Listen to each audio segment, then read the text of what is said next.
If you ache for truth, goodness, and beauty, if you're hungry for a Christianity with substance and strength, if you long for a faith that's big and bold and biblical and all about Jesus Christ, if you're inspired by the idea of one church that has spanned 20 centuries, 24 time zones, and 2 hemispheres, enfolding every race, nation, and language,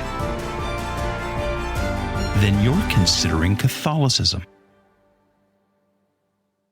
How many of you have ever tried to talk about your faith, about religion, about religious things, life and morality and where we come from and why we're on this planet and what happens to us after we die and whether there's a God, all of those kinds of questions.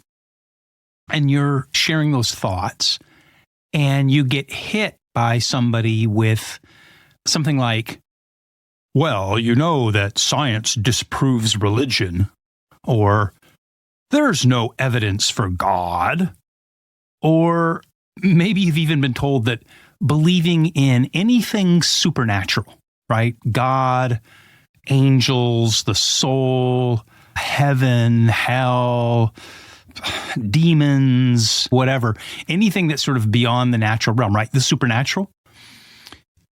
And you're told that believing in that is just plain ignorant, right? Somebody comes at you with, well, that's only for, ignorant or uneducated, people or whatever. It's pretty jarring, right? When you get hit with that kind of a response. And what makes it worse is that these kind of comments aren't offered always in a sort of calm, intellectual way. More often than not, they come with this sort of mockery, right?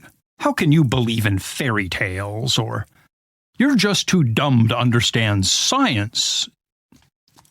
Now, if you've been in those kinds of conversations, you know the drill. It's like the second that you mention religion, the conversation just shuts down hard. There's no more reasonable sort of back and forth, no exchange of ideas, there's no give and take discussion. It's just a wall of condescension or even anger directed at you because you're a religious person. And it leaves you feeling like you've got no right to even share a religious viewpoint, let alone defend it. So in this episode, we're going to talk about why that happens. And more importantly, we're going to talk about how you can respond when you run up against that kind of, criticism or condescension or arguments or whatnot. So let's start with the tone of those kinds of criticisms that come towards religious faith. This whole idea that science disproves religious faith or religious belief has no place in light of modern science.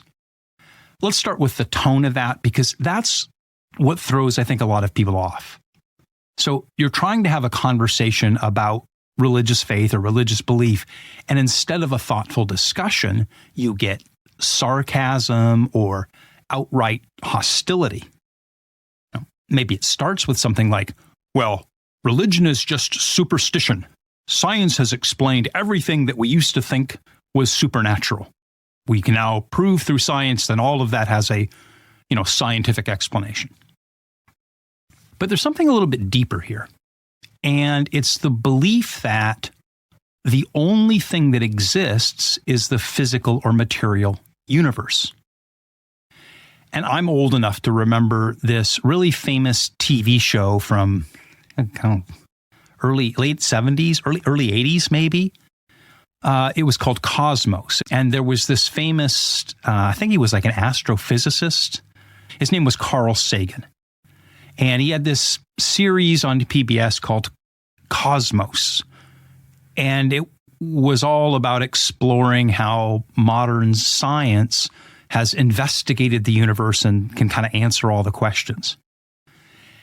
And in that famous series, kind of the opening sequence, Carl Sagan said, "The cosmos is all that ever is or ever was, or ever will be.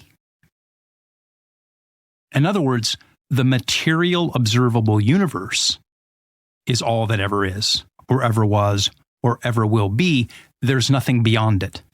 There is no supernatural. Now, for some people, that line becomes almost like a battle cry. It's like a religious dogma. It's an excuse for them to say, see, there's no room for God in the world anymore. And you would think, because these people imagine themselves to be objective, thinking, science-oriented people, you would think that that kind of argument from them would come calmly and objectively and dispassionately, right? I mean, after all, science is supposed to be dispassionate and rational.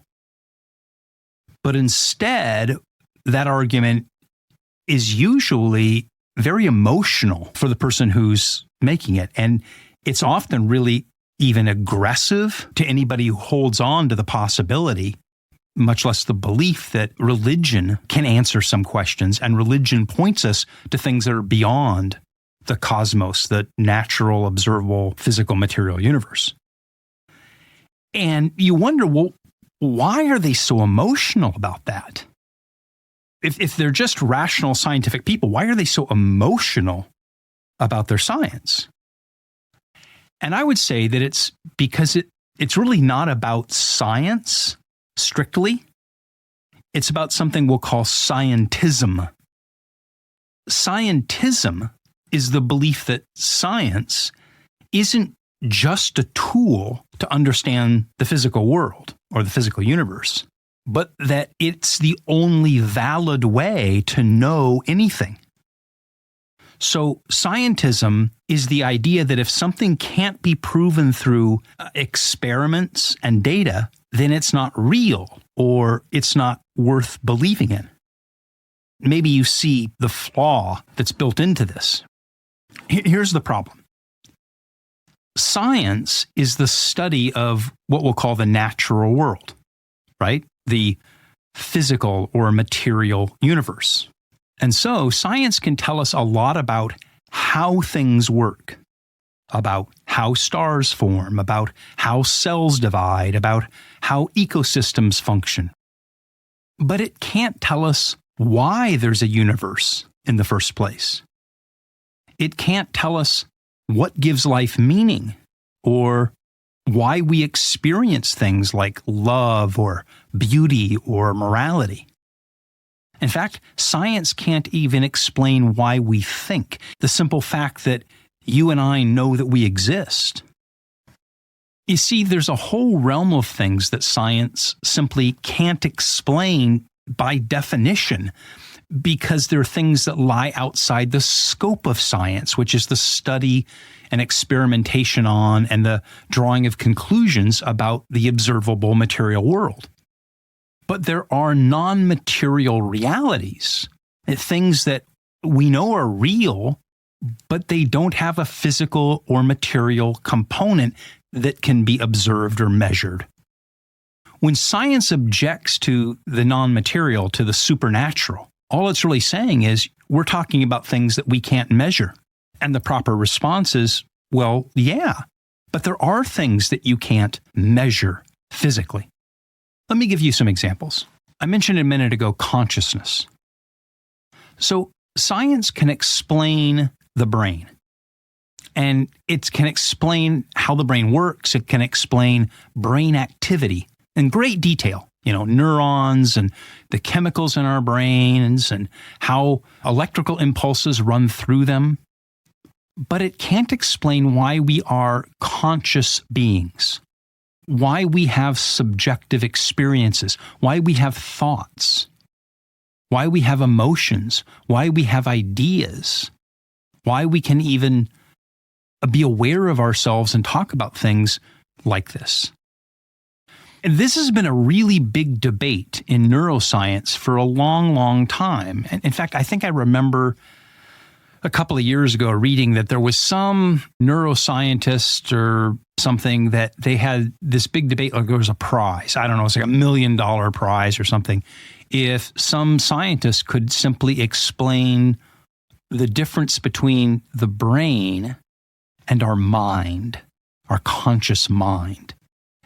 And no one's really been able to do that because no one really knows where consciousness comes from. What causes it? These are questions that science not only hasn't answered, they're sort of beyond the reach of science to answer. Here's another one. Mathematics and abstract concepts like mathematics. So mathematical truths exist independently of the physical world. And I'm talking about very simple things like arithmetic, but more complex things like, pi and geometry and algebra and all these complex mathematical things, why they are the way they are, and more importantly, where they come from.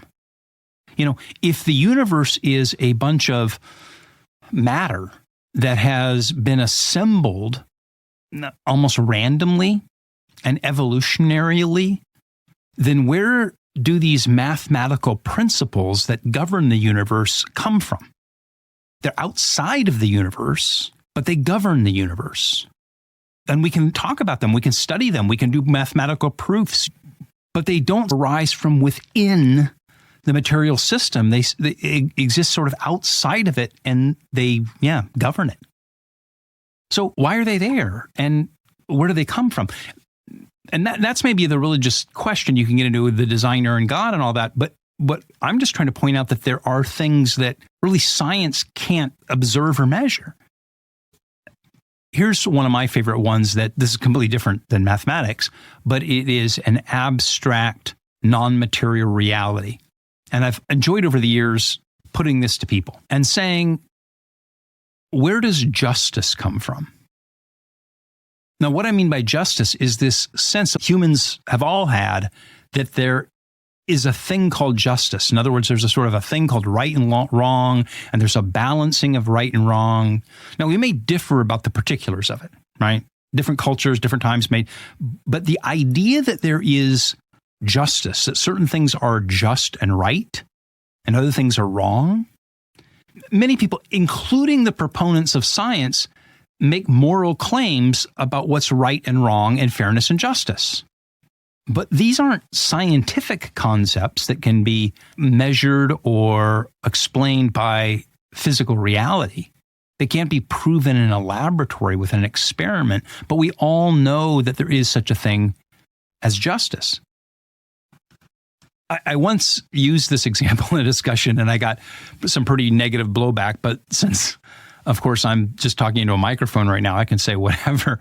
But I was making the point one time to somebody that when we talk about justice, and you're talking to people who are scientific materialists, you bring up justice. So here's the example I gave was they were talking about climate change and how and overpopulation on the planet and the ecology and how mankind is a blight on the ecosystems of the world and other species going extinct. And I said, well, who cares if they go extinct? And they were like, well, that's wrong, right? I mean, mankind is crowding out these other species, and there should be a flourishing planet, and mankind shouldn't cause other species to go extinct. And I was like, well, who says that?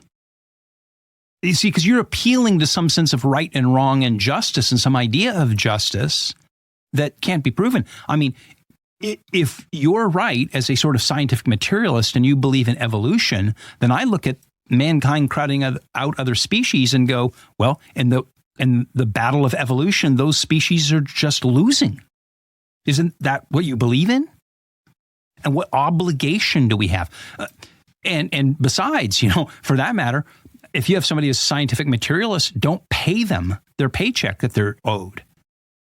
And now, of course, they can say, well, I have a contract and I can go to the courts. But they'll really get angry about is that you screwed them, right? That they were treated unjustly. And you go, but there is no sense of what is justice. So anyway, these non-material abstractions like mathematics and justice, even scientific materialists acknowledge them, but they don't arise from within the physical universe themselves. They exist as realities above and beyond and outside of it. Okay? And for that matter, when we talk about morality, think about that evolution can explain why we cooperate with each other, but evolution can't tell us why we feel that murder or theft is wrong, right? In a purely scientific materialist universe, morality is just a survival mechanism, but we all know that it's more than that. Here's something else. Think about beauty and art. So picture in your mind something truly beautiful. It might be a sunset or a landscape. It might be a piece of music. It might be a human face. It might be a beautiful painting. We have an innate human sense that things are beautiful, that go beyond just physical stimuli, right? Like I get hungry and I eat, right? I see something and I react to it on a physical level. But beauty is something that we don't react to on a physical level. And it's not just psychological stimuli. See, science can explain the mechanics of sight and sound and why the neurons in our brain fire a certain way and why we have certain impulses, right? Impulses to eat and sleep and impulses for food and shelter and, sex and reproduction and all those things. But it can't tell us why beauty matters or why beauty brings us to tears or why we value beauty. You see, all of these things that I've been talking about, these are all non-material, non-physical realities that we acknowledge that they're real, but again, science, as wonderful as it is, simply can't explain them. And that's okay. It's not a failure of science. It's just a recognition that science is confined by definition to studying and measuring and drawing conclusions about the observable physical world. And by definition, it can't tell us anything about anything that is non-physical. So when someone says, well, science disproves the supernatural, part of the correct response is, no, it doesn't. It can't. All it can do is comment on the natural. It can't tell us anything about the supernatural. Now, if you say that to a scientific materialist, what they're going to say is, well, there's no evidence of the supernatural, right? Everything that you'd point to around us, we can explain why it's here or how it came about. But as I said, there are some non-material things that they can't explain, and there are also non-material causes for material phenomenon. Okay, so let's take this a step further. A lot of things that we can observe in nature seem to have causes that lie outside of nature. There's no internal explanation. Sort of, if you think about the natural universe as a system, right? There's a big bang or something, and there's all this matter floating around, and it's all governed by gravity and subatomic particles slamming into each other or whatever.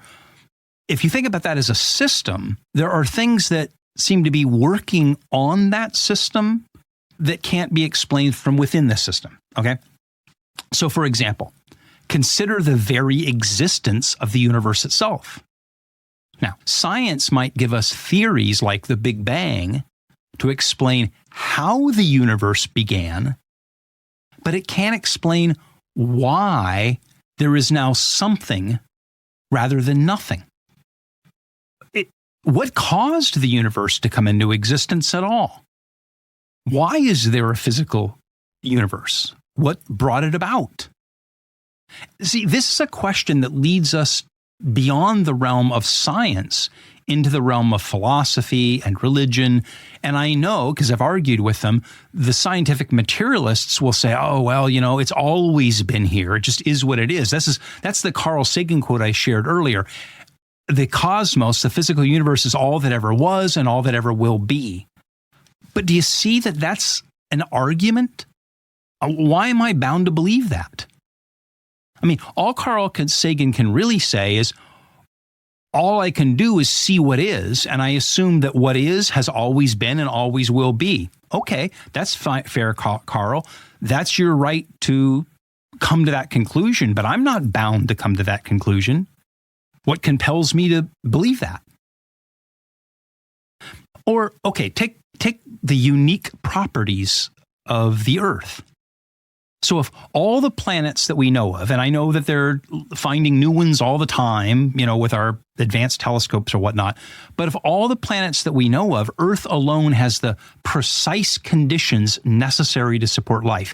Now, what you get is, well, surely there must be millions or billions of planets just like ours with all these conditions, because their argument is statistically there must be. There's a gazillion, trillion, bazillion, gagillion galaxies with a gazillion planets around them. And so just statistically there must be.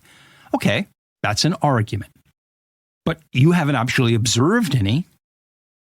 You can't show me any. You're just making a probabilistic argument that, again, is sort of a philosophical argument. But look at Earth, right? Like everything from the planet's distance from the sun to the composition of its atmosphere to the presence of liquid water, all of it works together to make life possible.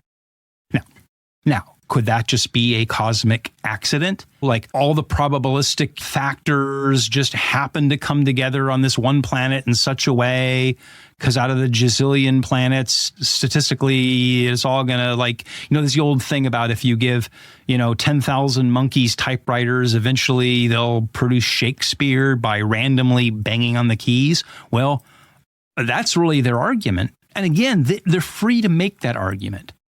But there's nothing in it that is compelling or that proves that argument is true. Certainly compels me to believe it.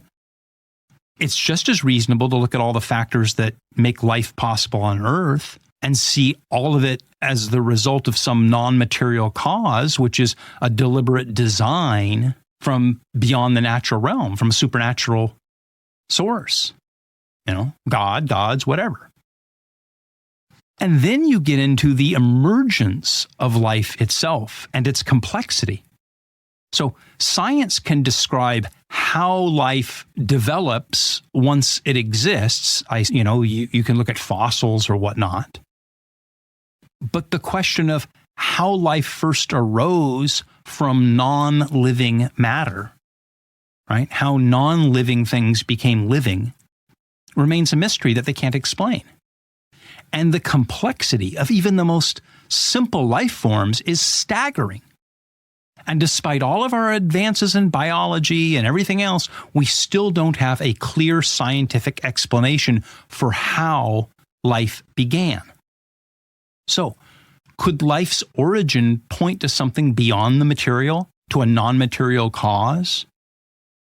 Now, the scientific materialist will say, well, if we discover life on some other planet, so suppose theoretically on some distant planet if in Mars they find some fossil showing that there were ancient bacteria on Mars or something like that science then would have disproved supernatural religion.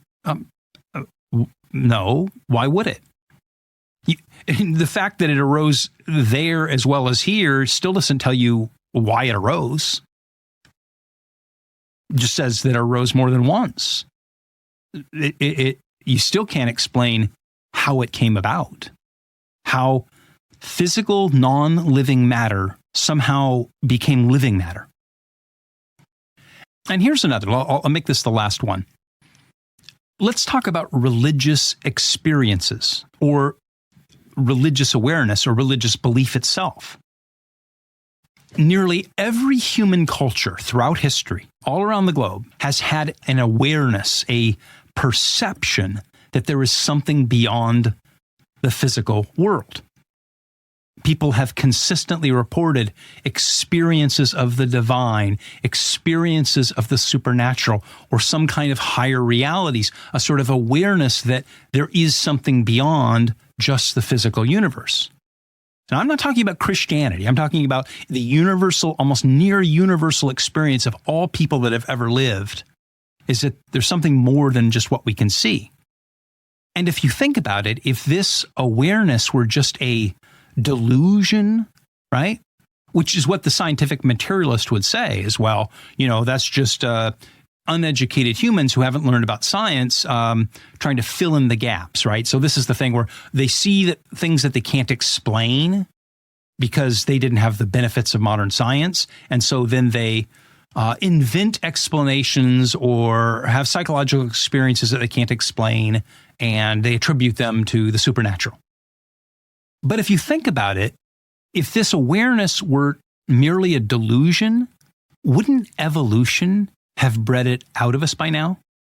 If evolution favors the strong mind, if it favors the strong individual, if it favors the one that is best aligned with reality, then you would think that evolution would have bred out of mankind any kind of belief in the supernatural, a religious belief. And yet, it persists down to the present day. People believe, and I'm not talking again about Christianity, but to this day, most people on this planet have perceptions and experiences and an awareness of something beyond the physical universe. You can ask whether fish swimming in the ocean, ever think about, something beyond being fish swimming in the ocean. And if you think about the kind of top of the evolutionary ladder, like the apex predator, so sharks in the ocean, do sharks have a religion? No. They're attuned to their environment. They're machines, they're biological machines, creatures that do what they do very well, which is swim and eat and make more sharks. But nearly every human culture has this awareness. And this points to the idea that the human longing for the transcendent, for meaning beyond the material world, is itself evidence of some non-material cause behind our material experiences. And this episode's getting long, so I may talk about this in a future episode, but there's this really interesting passage in one of G.K. Chesterton's books. It's his book, The Everlasting Man. In fact, it's, I think, the opening chapter. I think it's the opening idea of the book. He talks about the cave paintings, that ancient, cavemen, right, early humans or whatever did. So you've seen pictures of these, right, where they do the cave paintings. And he says, what's interesting is no matter how far back you go with humans, the first humans were human. In other words, they were able to look at the world around them. They were able to create art. They were able to paint themselves in that art. They were able to represent the universe around them. They had religious awareness and an awareness of a supernatural. And he's like, the first human was human. It's something that's built into us and it has persisted. Because to be human is perhaps to have a perception or a sense for what lies beyond the physical and the material natural world. Okay, let's talk about now, how do you handle the attitude that you get from the scientific materialist, from the scientific skeptic, from the scientist, person who believes in scientism, right? Because that attitude is a big part of what we're dealing with. Like I said earlier, if it was just a sort of dispassionate, objective sort of exchange back and forth of ideas and arguments, okay. But what you really run up against, and you may have friends, coworkers, family members who come at you with this. I know multiple people whose kids who were raised in the church have left the church, left the faith, and talk all this smack back to their parents about, science, blah, blah, blah. And it's that aggressive tone, it's the mockery, it's the sarcasm, it's the condescension, the patronizing tone, right? That you're all too stupid to see what's obvious to me. What's going on there? Well, I think a lot of it comes from the fact that people who cling to scientism, they see religious belief as a threat to their morality, a threat to their conscience, a threat to the lifestyle or the life or the world they want to believe in. And so they cling to this scientism. Again, I'm not talking about actual empirical sciences like, physics and chemistry and, whatever, engineering, which is all great. I'm talking about this scientism, this near religious belief in science. And they have swapped out religious belief in the supernatural for a religious belief in the natural. St. Paul talks about this in Romans chapter 1, because it was already going on in Paul's day 2,000 years ago. He said, in seeking to be wise, they became foolish and they worshiped created things rather than the Creator. You see, science and religion aren't enemies. They deal with different questions. They have different scopes. Science deals with how the world works. Religion deals with why it exists and what our place is in it and what moral obligations we have within it and what the purpose of our lives are in it and beyond it. The problem is that many people have been trained to think in either-or terms. So either you believe in science or you believe in religion. There's no middle ground. And if you choose religion, then in their minds, then you're anti-science, you're anti-reason, you're maybe even anti-intellectual. And a lot of them, their self-worth is tied up with them being intellectual and rational and not given to religious belief. So the tone gets nasty really quickly.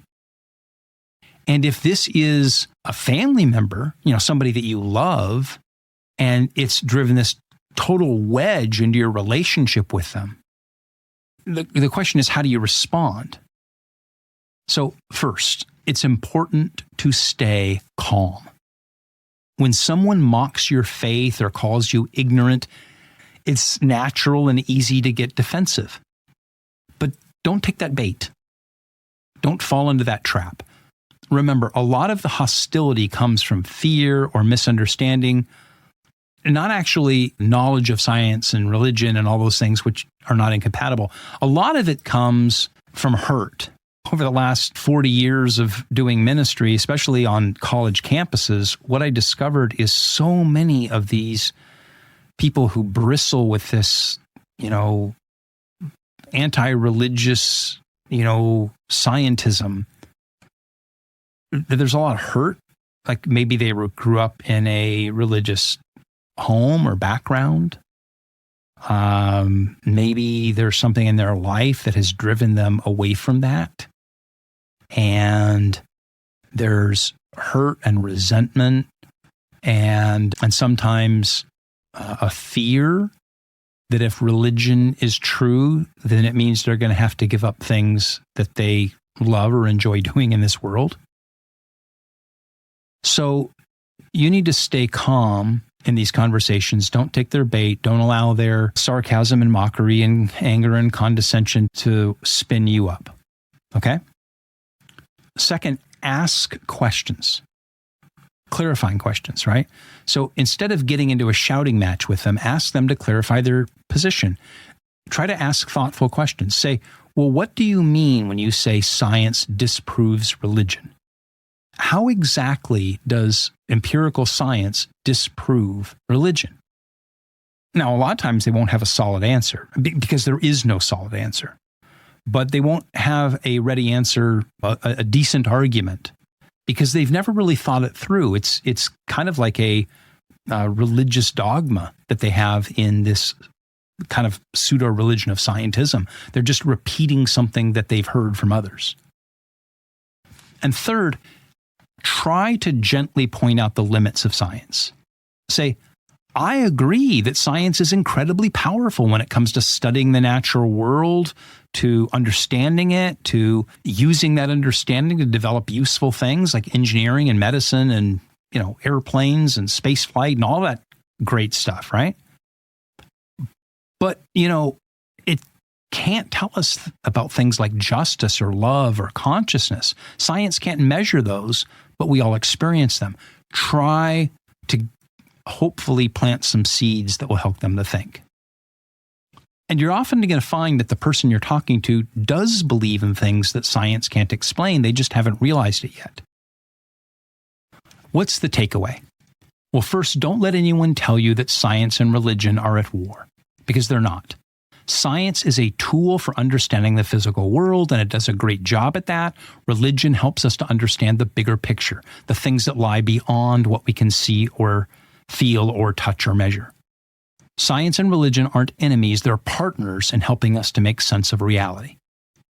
And when people come at you with hostility or condescension or sarcasm or whatever it is, remember that you don't have to fight fire with fire. You can stay calm, you can ask questions, you can point out the limits of their worldview, and most importantly, you can show them that there's room in life for both science and faith. Because the truth is that we need both to fully understand who we are and why we're here. I wouldn't be able to talk into this microphone, record my thoughts on this computer, and push it out to all of you all around the world without the benefits of physical science. But the ideas and the words and the concepts that we're talking about go beyond what physical science can explain. And maybe you can help them to sort of realize that difference. And realize that we have questions that have to be addressed about meaning and purpose and our sense of connection to something that's greater than ourselves. And those questions don't go away just because we loudly assert our devotion to the physical sciences. So, when someone tells you that you have to choose between science and religion, don't let that false dichotomy trap you. The reality is they both have a role to play in understanding the complexity of life, the universe, human experience, and that when we approach both with respect and curiosity, we open the door to a fuller, richer understanding of the world around us and our place in it. Okay? And for the record, Catholicism has a great track record with science. Corey and I have done a couple of episodes about that in the past. You can look at episode 90, which was about faith and reason, and episode 128, where we answered the question, is Catholicism anti-science?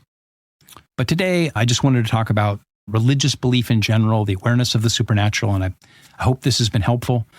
The most important thing you can do with somebody who believes in any religion other than the Catholic faith is to pray for them. And especially if they're coming from a place of hurt. So pray and be understanding and be unflappable. Hey, if you've enjoyed this conversation, I hope that you'll rate and review the podcast. Really helps me so very much to climb up in the rankings, which is necessary for ad revenue, sponsorship, and everything else. And would you write a review on the website or on Apple Podcasts? Same thing, that helps a lot. If you've got questions or comments, send them to me at consideringcatholicism@gmail.com. You can find me on Twitter. Also, would you consider making a donation to support this ministry? We really are, run very frugally here, and we can really use your support to keep this thing going into the future and hopefully grow and expand this so that we can connect with more people around the world and help them to consider Catholicism. So, thanks a lot. God bless you. And I'll be back soon to share some other thoughts about something else.